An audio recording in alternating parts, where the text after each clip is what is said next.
Oke, selamat malam. Assalamualaikum warahmatullahi wabarakatuh. Saya teringat beberapa tahun lalu sempat dihubungi oleh seorang perempuan yang tidak saya kenal waktu itu. Terus bertemu langsung di Mall Nipa. Terus dia bilang kayak gini, "Kak, saya LO tak?" Gitu. Oh iya. Wih, hebatnya pakai LO gitu. Padahal waktu itu saya cuma jadi salah satu narasumber di satu event yang namanya Kala Youth Fest. Satu bagian itu saya menjadi, ya nggak tahu juga narsum kali gitu ya. Ngobrol-ngobrol itu hari sama Juang dan kawan-kawan gitu. Akhirnya saya tahu bahwa perempuan muda itu namanya Vini. Yang saya hadirkan malam ini spesial untuk hadap-hadapan Ramadan Seraya. Selamat malam. Selamat malam. Oke, inilah dia yang saya ceritakan tadi. Nah, saya lanjut lagi waktu itu bukan so asik di Vini itu hari, cuman waktu itu Vini bilang, "Kak, pokoknya semua ini tak di saya gitu, segala macam diatur gitu dan lain-lain." Saya tidak sempat nanya waktu itu di mana Ki kerja atau apa dan lain-lain. Nah, beberapa waktu kemudian saya mengenal satu band yang namanya Kapal Udara, ya Kapal Udara. Waktu itu ada program yang diinisiasi oleh Siasat Partikelir, yang mana dulu saya juga salah satu dari mereka, Siasat Partikelir, dan band ini menjadi runner up. Waktu itu ada emerging talent untuk yang hadiahnya show di 4 kota di Eropa. Wow, hampir saja rezeki itu menjadi milik kapal udara. Tapi saya berani bilang bahwa kapal udara lebih bagus daripada yang juara 1. Jangan, karena teman saya juga itu. Enggak apa-apa, biar Tommy aja lihat tuh. Biar Tommy rubah di selatan namanya. Ya, teman-teman di semua, enggak ada masalah Ji. Nah, itu salah satu bentuk kita support teman-teman di Makassar ya. Nah, setelah itu saya mengikuti dengan cermat kiprah band ini dan menjadi band, boleh saya bilang mungkin band teratas di Makassar saat ini. Ya begini Vini kalau malam-malam toh gitu kan. Ibu kota provinsi begini. Nah, ternyata juga band ini manajernya adalah Vini gitu. Bertambahlah satu catatan di saya bagaimana saya harus menggali cerita tentang perempuan ini. Terus beberapa waktu kemudian ada namanya nama duonya apa tuh namanya? Ruang Baca, dia lagi, Vini lagi. Kali ini bersama dengan suami tercinta ya yang juga adalah gitaris dari Kapal Udara, namanya Saleh Harwibowo, kakak Ale gitu. Itu ada di sana, halo Kak Ale. Nah, bertambahlah lagi bahan untuk bercerita. Nah, malam ini saya mau mengorek banyak sekali tentang Vini, tentang kapal udaranya, tentang ruang bacanya, tentang apa yang dia lakukan. Nah, 21 April menjadi momen yang dimana perempuan Indonesia merayakan sebagai hari kebebasannya. 21 April juga menjadi waktu buat saya untuk coba membajak dia dari kesehariannya yang luar biasa. Gitu. Inilah Vini Mamonto, gitu ya. Dari Gorontalo. Dari Kota Mobagu. Kota Mobagu, dekat Jito, Gorontalo. Iya. Nah, apa kesibukan tak ini selama puasa ini utamanya? Sebenarnya paling banyak tidur Kak, karena tidur. Iya, tidur. Kalau itu masalahnya nanti mau saya tanya karena saya juga selalu lihat reelsnya Vini. Terus ada dia bilang kayak gini di reelsnya. Katanya Beng itu menikahi dia karena dia cuek gitu. Nanti kita mau tanya juga gitu. Nah, terkait karirnya Vini, apa yang dilakukan sekarang selain tidur? Iya. Kalau sekarang lagi jadi ibu rumah tangga, terus kayak ngikutin jejak teman-teman yang duluan berusaha di kuliner. Kuliner? Iya, jadi jualan apa Vini? Jualan makanan sama minuman di tempat. Nama makanannya apa? Jenisnya? Jenisnya macam-macam Kak, jadi kayak ada nasi, ada mie gitu, lebih ke tempat nongkrong juga, namanya Rumah Teman. Rumah Teman? Iya. Itu Daerahnya di? Perintis. Oh iya, memang ini Vini anak-anak sana. Iya, gitu. Anak sana ya. Anak-anak sana gitu. Nah, Vini juga dulu dan sekarang masih di Kata Kerja. Kemarin 2021 selesai mengurus kepengurusannya di Kata Kerja. Oh, itu ada Iya, kepengurusan. iya Kak. Jadi Oke. setiap berapa tahun itu berganti. Berganti. Gitu. Jadi sekarang Vini sekarang tidak lagi di sana. Sekarang lebih kayak lebih ke pengunjung gitu kan. Kalau pustakawan selalu ada pergantian di tiap berapa tahunnya gitu. Oh, seperti itu. Iya. Kalau musisi tidak ya? Gitu lebih. Tidak. Soalnya kalau saya sama Alek bubar kan ruang baca bahaya. Nah, jangan dong. Ruang baca dan kapal udara kan juga lahir tanda kutip dari Kata Kerja. Itu bagaimana? Boleh diceritakan? Sebenarnya dia lahir kalau kayak kapal udara, dia lahir dari atmosfer kampus lebih Atmosfer tepatnya. kampus. Iya karena kan si mereka ini satu jurusan kecuali si Bobby tuh tapi sampingan juga himpunannya, jadi kayak anak fisip, anak antropologi sering nongkrong, apalagi seangkatan Dadang seniornya, terus kayak nongkrong di rumah Dadang pulang dari kuliah atau biasa juga nggak pergi kuliah tapi nongkrong di situ gitu. Nah disitulah lahir. Kebetulan waktu itu saya sama Ale memang aktif sebagai pustakawan Kata Kerja. Tapi sudah pacaran gitu sama Ale waktu itu? Waktu itu belum Kak, memang sengaja. Iya sengaja kami buat project itu biar pacaran. Juga masih keterlaluan menurut Ale ya. Memang. Tapi sekarang dia benci sama saya gara-gara cuek tuh. Iya, memang kadang posting di Reels ya. Iya, kadang-kadang ternyata sesuatu yang kita suka sama orang waktu dulu itu juga bisa bikin kita benci sama orang itu gitu. Kayak dulu suka aku cuek Ki, sekarang dia kenapa cuek sekali Ki? Kayak satu alasan. Oh gitu Le, gimana? Dedi. Ada kode dari suami ya. Iya, kayak terus. Jadi lebih kalau kapal udara tuh lebih dari mereka sebenarnya sering ketemu di kampus. Kalau yang aktif di Kata Kerja waktu itu memang saya sama Ale waktu itu. Jadi keterikatannya dengan literasi sebenarnya lebih karena mereka kan biasa turun lapangan, penelitian gitu-gitu dan memang waktu itu Kak Dadang ketua himpunan, jadi memang sering bikin diskusi. Terus si Bobby juga ngurus himpunan, Ale pun ketua himpunan, terus ngurus BEM juga waktu itu jadi ketua BEM. Jadi atmosfer yang sebenarnya dibawa di awal bukan di Seru dari Hulu waktu itu rilis kan. Karena memang mereka tuh mengalami penelitian itu gitu. Mereka turun ke lapangan, akhirnya seluruh isu lagu yang diseru dari Hulu itu menceritakan tentang isu desa. Ditambah waktu itu saya dan Ale di Kata Kerja waktu itu kita ikutan ada satu kelas namanya Sustainable Livelihood. Itu berbicara tentang bagaimana orang-orang di pedesaan merencanakan kayak kehidupan berkelanjutan. Jadi tahapan-tahapan kehidupan berkelanjutan yang siasat-siasat yang dilakukan oleh orang-orang desa untuk melanjutkan hidup gitu, untuk bertahan dan melanjutkan hidup. Itu kelasnya di Kata Kerja, jadi memang ketersinambungannya di situ. Kalau tidak salah waktu itu di mini album itu Seru Kapal dari Udara, Hulu. Seru dari Hulu itu semuanya menanam apa namanya? Jadi, apa lagi? Melaut, iya, merantau, semua. Album gitu. Iya, jadi sebelum 3M mencuci tangan, memakai masker itu kita sudah duluan ya, sudah duluan. 5 gitu. Iya. Nah, jadi bisa dibilang bahwa itulah sebenarnya tonggak awal dari perjalanan band yang bernama Kapal Udara. Iya. Setelah itu bagaimana? Maksudnya Vini waktu dari awal memang sudah menjadi manajer dari Kapal Udara. Waktu awal-awal mereka kita kan sering ngumpul-ngumpul di rumah teman gitu, di rumahnya Kak Dadang gitu. Kita sebutnya dari awal tempat kita ngumpul adalah rumah teman gitu. Jadi kayak kita kumpul terus ngobrol-ngobrol waktu itu sudah jadi satu lagu Melaut gitu tanpa ada band. Jadi mereka duduk-duduk kita bikin lagu, jadi lagu Melaut.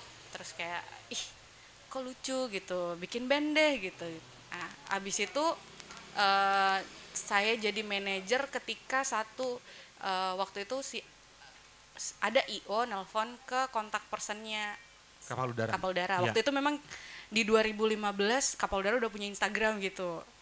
Kita bikin Instagram iseng-iseng namanya Kapal Udara. Terus ada orang kok hubungi gitu. Ale, ternyata salah. Ini boleh sebut brand di sini nggak? Boleh. Urban Geeks waktu itu pertama kali di Makassar. Opening White Shoes. Terus kayak Ale yang terima, terus ini bagaimana ini, terus iya halo ini dengan Kapolda, iya benar gitu, iya betul Mbak, tanggal segini kosong Mbak, kosong sekali kami ini, kosong sudah. Ya, setelah bilang kosong, terus ditanya rate-nya berapa, doi nggak ngerti rate apa gitu, harga gitu. Ale nggak ngerti rate rate-nya berapa, itu merah. Rate itu merah gitu. Masa nggak ngerti Ale man. Rate itu apa? Blue itu biru. Ale betul alenya.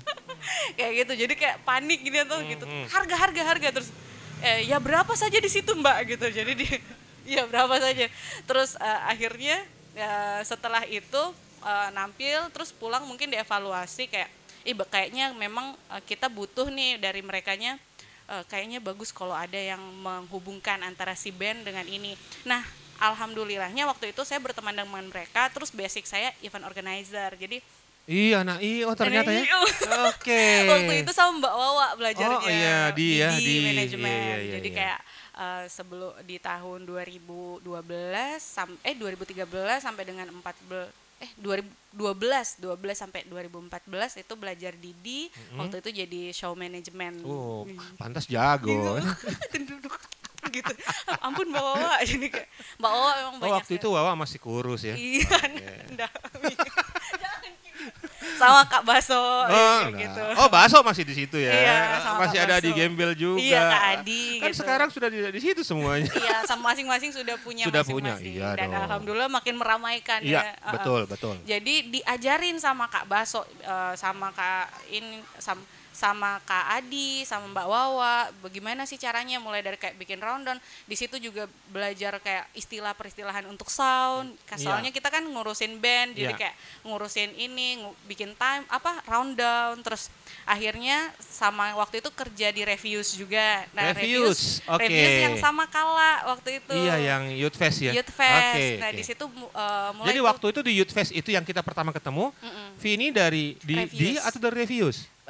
Reviews. Dua-duanya? Karena waktu itu di juga sebenarnya. Itu namanya double job. Iya kan, double cuan. Double job, double cuannya. Iya. Ya, jadi kayak akhirnya terus belajar. Jadi waktu penerapan awal di kapal udara adalah saya melihat kapal udara dari perspektif IO waktu itu, kayak 2015. Ya. Jadi ketika awal waktu itu belum menikah kan? Belum. Pacaran tapi backstreet. Oh begitu. Oke. Maksudnya saya aja yang tahu, dia belum tahu. Oh begitu. Pacaran gini. Tapi saya aja yang tahu. Jadi awal-awal kita ngumpul ngobrol gitu, terus bilang, serius ini mau bikin band, kayaknya orang tuh serius gitu karena diajakin. Itu dengan bekal satu single waktu itu. Sudah ada satu lagu. Oke. Melaut waktu itu ya. Jadi melaut. Jadi waktu itu melaut kita merasa selalu beruntung gitu karena pada saat single Melaut rilis di SoundCloud yang rekamannya itu laptop, jadi kita belum tahu kalau ada teknologi namanya sound card gitu. Jadi laptop langsung perekam, di play rekam, diam semua kena. Jadi kita subuh gitu. Ale main gitar begini, main kajun waktu itu begini, terus bass juga dipakai waktu itu, sampai sekarang kita punya satu sound mereknya Oranye, sound Oranye itu kita kasih besar soalnya supaya bisa didengar. Jadi kita kasihan Tong dulu kapal udara di. Sampai sekarang. Saya kira canggih memang dari dulu. Karena kita band yang bukan basic latar belakang orang kaya, orang tuanya Kak. Oh begitu, sama dong. Kayak gitu. Kadang-kadang kayak iya. Jadi kayak kita rekam waktu itu, terus upload ke SoundCloud. Ya. Alhamdulillah dalam satu minggu itu pemutarannya banyak gitu, kayak lebih dari berapa ratus ribu gitu. Terus menyenangkannya adalah sampai nih ke telinga orang-orang yang bikin event. Akhirnya diundanglah ke Urban Gigs itu. Yang pertama kali Urban Gigs di Makassar di Pasar Segar. Iya. Pasar Segar, openingnya White Shoes. Terus kayak opening kini White Shoes kayak gitu. Nah dari situ tampil nih anak-anak. Terus lanjut lagi, menurutku yang bikin saya kapal udara lebih khususnya terhubung dengan banyak telinga yang lebih luas adalah kita tampil di salah satu, waktu itu ada private gig-nya Sampurna di hotel. Hotel apa gitu yang ngundang media, ngundang orang film, ngundang orang musik. Di situ juga kita ketemu teman-teman event organizer. Iya. Terima kasih Mas. Ya. Aswar, lihat dulu ke sana Aswar. lupakan yang tadi dulu masalah itu, masalah cumi. Oh ada Kan bayar belakang. Oke. Lanjut. Ya, ada private gigs gigs dari Sampurna.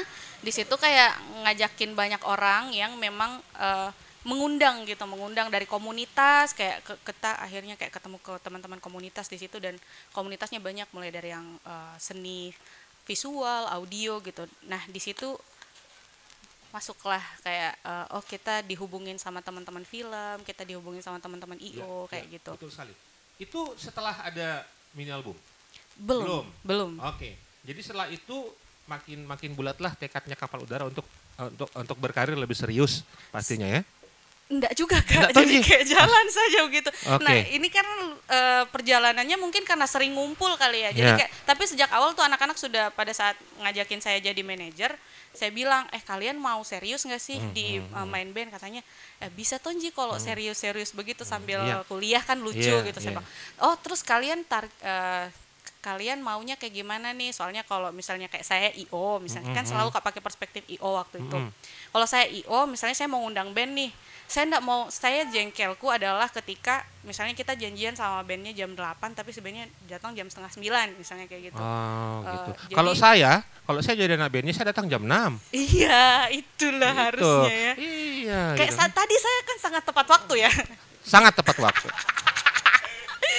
Untung itu Mario paling besar ketawanya. Iya, Mario kenapa mikir? Kenapa Mario? Mentang-mentang pinjam mic-nya. Iya. Jadi memang kita obrolin dari awal kesan seperti apa sih yang kita mau kasih, karena kita tidak akan menurutku untuk menjangkau orang-orang yang lebih luas adalah kita pertama harus didengerin lagunya, karena lagunya belum banyak dan belum tersebar, berarti kita harus punya panggung-panggung untuk memperdengarkan lagu yang ada. Okay. Jadi bagaimana sih cara kita untuk punya panggung banyak? Yang pertama mungkin adalah dengan kita tidak bikin istilahnya kayak kasus di panggung pertama, kedua, ketiga, dan kita selalu memperlakukan orang-orang yang ngasih kita panggung dengan baik gitu. Caranya memperlakukan orang yang ngasih kita panggung dengan baik adalah dengan ngikutin rundown-nya sebaik mungkin. Terus Nah, kayak, panggungan mana yang paling berkesan dari perspektif manajer? Itu panggung yang paling berkesan di Pasar Segar lagi. Pasar Segar ya? Ada apa dengan Pasar Segar ini? Kenapa enggak ada disebut-sebut RIC? Padahal 2 kali loh. Iya, tuh. Iya, yang pertama itu tahun pertama ini Ardi ini harus main ini Kapal Udara. Gitu. Kayaknya enggak serasa kayaknya. Tidak main-main Ji. Iya, kan jujur. Kan ini perspektif manajer, kita enggak tahu kalau penampil. Juga. Tidak Kak, karena waktu itu pertama kali sing along di sana. Mungkin kan kalau di RIC kita sing along top midi di RIC. Di RIC 2018 penampilan Kapal Udara di RIC 2018 buat saya sangat memorable.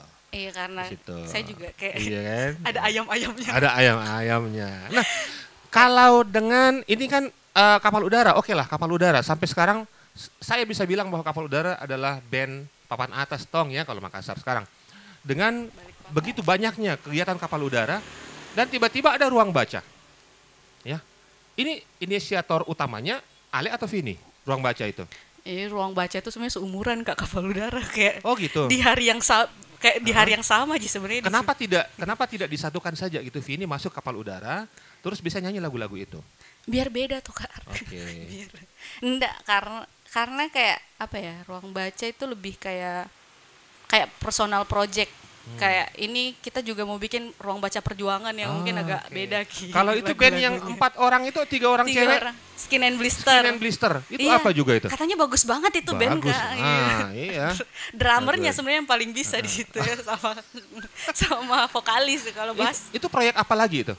Itu proyek apa ya, mungkin karena waktu itu Kapal Udara main, terus ruang baca juga main, terus kayak sayanya mau sesuatu yang lain gitu, kayak terus waktu itu nonton Idil di Cosmic lagi perform, ada yang drummer itu ternyata dia sangat multitalenta ya, dia main gitar waktu itu, terus kayak petikannya aku bilang ini anak asik sekali gitu petikannya, saya stalking Instagramnya, dia bisa main drum, terus dia bisa main keyboard, ih dia bisa main MIDI kayak gitu, haha kayak gitu, aku punya ide. Iya. Gitu. Terus kayak, jadilah Skin and Blister. iya, terus ketemu juga sama Nisa nih, kalau Nisa sudah kenal lama, Titik Bias. Nisa juga maksudku powerful kayak menurutku dia, mulai dari looknya, dari selera musiknya, dan betul. Kayak ih bagus nih kayaknya kalau saya numpang tenar di 2 orang ini. Jadi ayo deh bikin band gitu bertiga. Terus apa rencananya Skin and Blister setelah ini, karena kan saya tahu ini lagi LDR ya. Iya, satunya di Bung, satu di Perdos, satunya lagi di BTP, LDR sekali. Iya, anak-anak sana. anak-anak sana. Itu apa rencananya Skin and Blister? Kalau rencananya kemarin kita baru bergabung bersama Kapal Udara membuat video klip kasidah ya sebenarnya Kak. Jadi talent sekarang. Kalau disuruh pilih yang mana yang mau dimajuin sama Vini, Skin and Blister atau Ruang Baca? Tidak perlu memilih sih Kak, bisa maju keduanya. Gitu. Ini kan minta satu. Oh minta satu. Yeah. Kayaknya yang band baru lagi deh. Oh ada lagi yang proyekan lagi. Oke. Begitulah Vini yang saya tahu bahwa dia selalu melakukan apa saja yang hal-hal yang baru dan serius gitu. Nah ini mungkin satu contoh yang baik bahwa apapun yang kita lakukan itu harus diseriusi gitu ya, supaya hasilnya maksimal gitu. Nah berhubung dengan Kapal Udara, Skin and Blister, terus ada Ruang Baca. Sebagai musisi apa sebenarnya yang Vini cari? Apa ya? Kan kalau suami ada Mi. Iya. Kan? Apa lagi yang dicari? Saya sebenarnya ikut passion Ale nih jadi musisi sebenarnya. Oh gitu. Iya, passion saya masak sebenarnya Kak. Jadi kayak kalau ditanya saya mau apa, saya mau masak ini, saya mau buka tempat makan. Oke. Saya ikuti Ale aja. Oh iya, jadi sebenarnya ini Ale yang harus saya tanya ya sebenarnya. Iya sebenarnya. Ya mudah-mudahan ada Kapal Udara punya waktu untuk saya kupas-kupas juga gitu kan. Karena kalau kayak ditanya saya mau apa, karena saya sebagai manajer sebenarnya kayak lebih tepatnya, saya mau kayak teman-teman yang saya jalan bareng ini punya jalan yang lebih jauh, punya jalan yang lebih luas gitu, terus bisa ngajakin lebih banyak orang. Itu juga termasuk visinya untuk Kapal Udara. Menurut Vini, persepsi Vini Kapal Udara akan bertahan berapa lama? Bertahan, karena Kapal Udara tuh orangnya ya menurut saya Kak. Ya. Kayak si Aleknya, si Ayatnya, si Bobby, si itu bisa Dada. 10 tahun lagi mungkin masih bareng-bareng atau? Mungkin kalau ndak baku tonjok jika. Oh gitu. Pernah ada perkelahian kah? Selalu Kak, dari dulu mereka ini jadi karena perkelahian. Kayak Ayat sama Dadang itu kayak ya bagaimana lah kalau pertemanan. Dadang kenapa kok itu kayak begitu, ndak pernah kayak bicara baik. Aslinya tuh tadi awal-awal agak-agak sedikit dingin. Kayak begitu, jadi kayak sebenarnya selalu diwarnai percekcokan kayak misalnya kalau dengan Ale keluarga enggak cekcok gitu? Astaga Kak, enggak kurekamnya jadi Insta story. Kayak gitu. Oke, masih berhubungan dengan musik. Susahkah itu untuk mengawal 4 orang ini? Sebenarnya kayak masing-masing kan pasti punya ini sendiri, terus harus disatukan. Fungsi manajer seperti itu harus menyatukan dan membawanya ke arah yang benar gitu. Susahkah untuk Kapal Udara?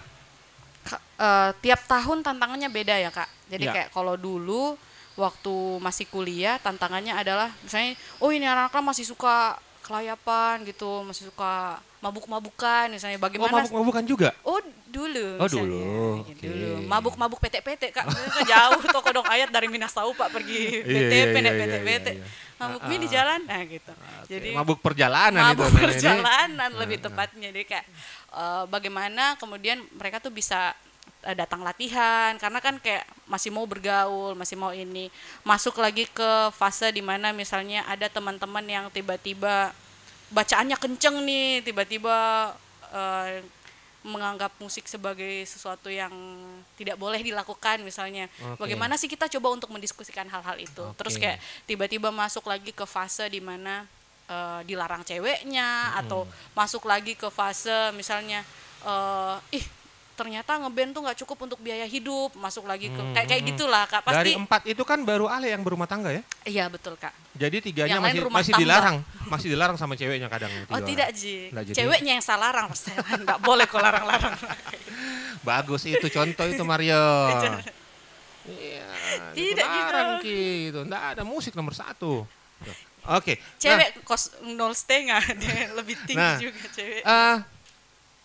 Vini punya ini kah untuk skala Makassar? Vini melihat atau ada radarnya? Ini ada musisi wanita lagi yang seharusnya bisa menjadi sesuatu yang besar. Banyak sih Kak. Siapa? Kayak kira-kira. Ini kan tadi ada Nisa Kumala. Oh, ada Nisa Kumala ya. Kayak baru rilis juga. Tapi susah Nisa Kumala karena kalau lagunya sedih tapi bahasa Jepang. Kita bahasa Jepang. Iya, baru saya mau bilang sudah rilis bahasa Jepang. Bahasa Jepang. Terus kayak pasti ada Jasmine Research, kayak Lecha, terus kayak ada Idil. Dan sebenarnya menurutku pengetahuanku tuh masih kecil sekali karena banyak sekali musisi-musisi yang ternyata saya enggak kenal. Maksudnya saya enggak kenalan sama saya gitu. Kayak teman-teman kayak Maizura itu kan kita waktu itu saya kayak dari mana ini anak tiba-tiba you are so beautiful gitu, you beautiful, you talented, hello dari mana ternyata kalo anak Bung. Kalau Maizura saya pernah ketemu pertama kali itu saya lihat cuma lah ini anak gitu. Cuma lagi pertama kali saya ketemu di studionya Capung saya lihat terus saya ditelepon sama Ribas ada Kebeng di situ itu penyanyi namanya Maizura. Oh yang mana namanya Maizura? Saya Kak di sudut ruangan kalau nyempil kayak gitu. Itu sekarang Dede. Bunga Bung itu Kak. Orang Bung, orang Makassar Bung. Sana-sana juga. Iya, Oke. Memang Makassar sana-sana ternyata. Makassar sana-sana ternyata banyak sekali yang hebat-hebat ya. Jadi kayak banyak sekali menurutku yang kayak begitu, yang kayak Idil misalnya kita enggak tahu ternyata Idil itu sebelum sama Skin and Blister dia punya satu band kayak apa alirannya ya kayak punk rock begitu dia vokal gitar ternyata. Our Julie Foxes namanya. Jadi Our Julie Foxes. Ada Paradivia juga vokalisnya Ales. Oke. Ada Ales di sini. Oh Ales kalau di sini datang jam 1 malam. Iya Ales kalau Lawartong tiba-tiba muncul ada fotonya jam 3 subuh ini. Ales pulang kok. Ales dia disuruh pulang sama yang punya. Saya kadang pulang-pulang kok itu. Gitu. Nanti orang bilang kok tidak laku kan, enggak enak juga. Kenapa paling ketawa gondrongnya? Ales. Itu. Ales bagus nih. Banyak sih. Banget. Apalagi sekarang dia baristi. Iya barista perempuan. Baristi. Gitu. Barister. Nih, betul enggak? Betul. Ya, itu yang Vini sempat tangkap. Iya pasti banyak nih. Masih banyak sebenarnya ya. Nah, perspektif Vini sebagai IO itu banyak ditumpahkan ke cara mengelola kapal udara. Apakah tidak punya sesuatu yang lain? Maksudnya ini ada disiplin ilmu yang lain yang harusnya saya tetapkan juga ke kapal udara. Jadi kayak alhamdulillah saya kuliahnya komunikasi. Jadi kayak belajar PR. Jadi kayak belajar sih bagaimana caranya membangun komunikasi digital misalnya, terus bagaimana cara membangun komunikasi ke klien, bagaimana klien service, bagaimana kayak saya manajer teman-teman kapal udara ini sebenarnya adalah bos saya sekaligus klien saya. Jadi kan saya harus menengahi kapal udara, terus saya menengahi ke penonton juga, saya menengahi ke IO-nya juga, kadang-kadang menengahi sampai ke orang yang punya venue gitu kayak harus ada di tengah gitu. Saya harus memuaskan kapal udara, memuaskan klien gitu. Jadi waktu itu saya sampai les bagaimana jadi manajer di Kak Dian. Oh iya itu. Iya, Dian Safitri. Tetangga. Kebetulan ngambil private sama Dian. Sama Kak Dian. Jadi, apa intinya yang bisa diambil dari itu? Intinya adalah sebenarnya apalagi saya memegang 2 band nih Kapal Udara Ruang Baca untuk manajemennya. Memang tidak ada cara manajerial yang cocok di semua band gitu. Jadi benar-benar harus melihat bandnya mau apa, kebutuhannya apa, dan kasusnya kayak gimana. Jadi harus berangkat dari band itu. Waktu itu kita coaching klinik benar-benar sama berempat. Kan misalnya permasalahan yang dulu kita anggap masalah itu adalah kok Ayat kenapa nggak mau ngomong gitu misalnya. Misalnya kayak di RIC Ayat tidak mau ngomong tuh, padahal orang-orang misalnya nunggu Ayat bilang halo apa kabar, kayak misalnya Ayat bilang halo saja pasti orang bilang iya halo gitu, tapi akhirnya Ale lagi tidak mau. Itu dulu dianggap masalah tuh Kak. Kayak gitu. Jadi kayak akhirnya kita coaching klinik dan bagaimana mengubah masalah yang kita anggap masalah itu menjadi sebuah perspektif yang lain. Jadi kayak misalnya ya udah kalau Ayat memang tampilannya kayak gitu, tampilannya kayak gitu aja. Kayak sore kan seperti itu juga misalnya.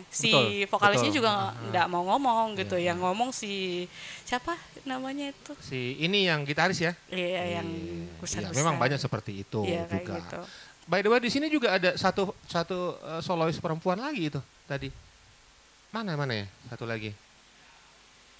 Selain Nisa, oh ini namanya Safira. Iya, Safira. Iya. Oh iya, nggak kesebut Hirah juga itu. Hira Sanadaya juga ya. Iya. Kalau Safira saya langsung ingat jilbab.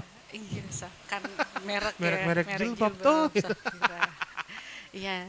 Nanti bisa diculik ini main-main ke rumah teman ya kawan-kawan. Betul. Nah, berhubung dengan perayaan tanda kutip bagi perempuan 21 April tiap tahun, apakah Vini sudah melihat bahwa orang-orang di Makassar bukan hanya musisi perempuan itu sudah menemukan tempatnya atau sudah menjadi perempuan seutuhnya? Agak berat pertanyaan tapi iya agak berat ya Kak ya. Kayak atau belum setara dengan laki-laki atau bagaimana gitu. Kalau ya kita lihat aja di sini misalnya populasinya ya memang perempuannya dikit gitu ya. Ya. Memang perempuannya dikit dan pasti ada banyak faktor kayak masih ada mungkin ada faktor budaya atau mungkin budaya nongkrong misalnya kalau dulu faktor budaya yang kita maksud perempuan gak boleh keluar malam gitu ya. Tapi sekarang mungkin budayanya jadi bergeser ke budaya nongkrong. Misalnya tempat nongkrong yang perempuan suka kayak gimana sih, tempat nongkrong yang laki-laki suka kayak gimana sih. Itu sebenarnya kayak pembahasan tentang kok kalau gigs itu lebih banyak laki-laki yang datang. Pertanyaannya gigs apa dulu? Kalau Tulus sih perempuan yang banyak datang. Iya. Kayak gitu. Jadi kayak lebih ke siapa dan kondisinya kayak apa. Jadi banyak sekali menurutku hal-hal yang memang harus kita perbincangkan lagi karena ada pergeseran budaya kayak gitu. Asal bukan nanti jadi begini, bukan perempuan kalau tidak pulang pagi. Oh iya, pulang siang dong. Seperti itu. Nah, Vini, ini pertanyaan terakhir buat Vini, ya. Melihat industri musiknya di Makassar, Vini, apakah optimis untuk kita tetap seperti ini atau Vini berpikir bahwa mau pindah deh kapal udara dia ke Jakarta atau ke Jogja atau gimana? Apakah Vini melihat ada peluang seperti itu atau kapal udara akan tetap di home-base-kan di Makassar?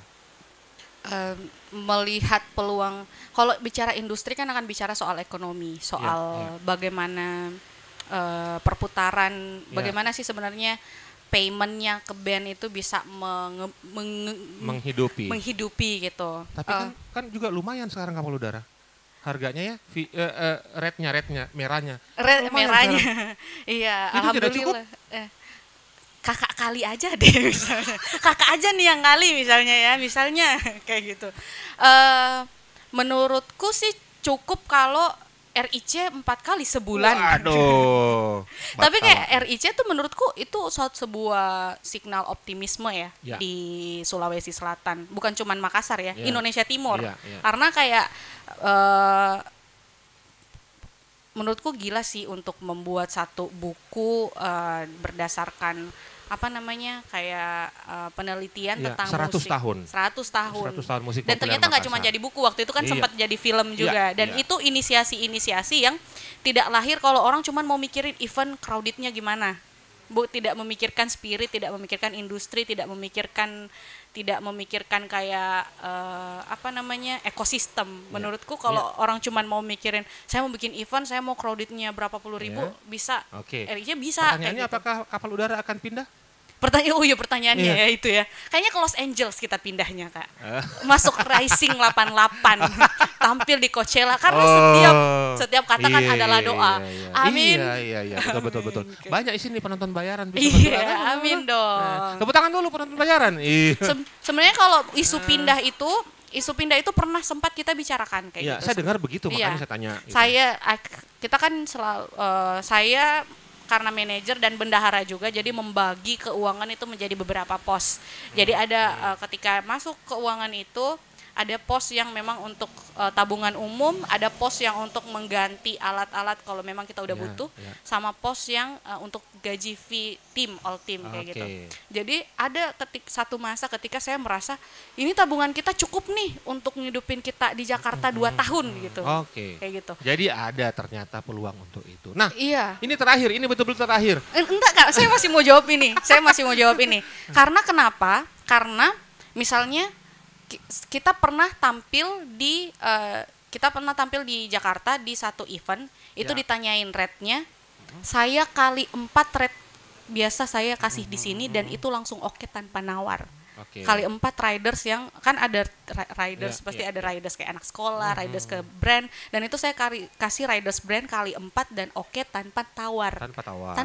Kayak jadi saya bilang dan waktu itu ngobrol juga sama teman-teman band yang lain, ternyata mereka juga rate-nya di angka segitu tuh, segitu wajar kayak gitu. Dan saya merasa kalau di sini kita ngasih rate segini itu ditawarnya mati-matian gitu, kayak oh berarti peluang untuk hidup lebih besar dari musik misalnya kalau ini memang kalau bisa gitu. Dan itu kemarin yang kepikiran bukan pindah full, jadi kayak di sana bikin base camp. Jadi bisa jadi di sini setengah bulan, ke sana balik lagi. Jadi kayak gitu Kak. Sistemnya adalah bolak-balik. Dan saya kemarin di awal tahun 2020 sebelum Covid, setelah tour itu kemarin saya sudah booking beberapa gigs. Kak saya mau main di sini ya, saya mau main di sini. Jadi kayak rencananya itu per 3 bulan kita akan main misalnya bulan Februari kita main 1 event di sana, bulan Maret kita mau main di sini, bulan April kita mau main di sini, tapi kita sistemnya tidak stay. Jadi kita sistemnya di sini tapi bolak-balik gitu. Dan itu tidak terjadi karena corona dan uangnya sudah habis. Jadi gimana dong? Tapi sudah pernah tur Malaysia dia sama suami itu ya, pernah toh? Iya, sama kapal udara juga. Terima kasih untuk Vini Mamonto telah menjadi tamu saya spesial karena saya menantikan ini sudah lama dan saya juga kejadian hari ini. Terima kasih untuk Vini, sukses terus buat kapal udara. Sukses juga. Sukses untuk Ruang Baca. Amin. Terus Skin and Blister dan semua harapan-harapan bersama Ale untuk membangun keluarga yang sakinah, mawaddah, warahmah. Asik. Jadi asik. Amin. Bisa Midi ceramah-ceramah agama. Terima job lah Kak. Oke, terima kasih Vini telah datang di Ramadan Seraya. Terima kasih buat Prego, kita sudah minum. Ini memang sengaja buat saya dikasih tidak pakai gula di. Oke ya. Terima kasih buat minuman-minumannya dan tempatnya. Terima kasih untuk cekrek foto pengantin boleh di dalam situ. Ada milisi tidak juga. Tidak mau kawin ulang Kak. Adiknya maksudnya mungkin adiknya. Terima kasih untuk Tata dan tim juga ada Indra yang sudah tidak pirang lagi, masih pirang. Masih pirang ya. Dan terima kasih buat semuanya yang telah datang dan di hari ke-20 masih meramaikan tempat kita yang sederhana ini. Tepuk tangan untuk Prego dan Milisi. Oke, selamat berpuasa untuk Vini. Lanjut di 10 hari terakhir, semoga apa yang dicita-citakan bisa terwujud. Amin ya rabbal alamin. Terima kasih sekali lagi, kita tos dulu. Bakso goreng terima kasih. Bakso goreng, iya. Ayun Sri, ya ini langsung makan gini. Iya. Nah, ini yang masak juga ini. Ikram. Kamase Ikram. Tadi itu waktu kau kirimi pacarmu itu bayar cash Ji? Iya. Sengaja memang. Jadi BTS itu. Terima kasih untuk bakso gorengnya dan apang dengan cumi goreng. Tapi habis padahal mau kasih coba. Besok itu. Oke, terima kasih. Assalamualaikum warahmatullahi wabarakatuh.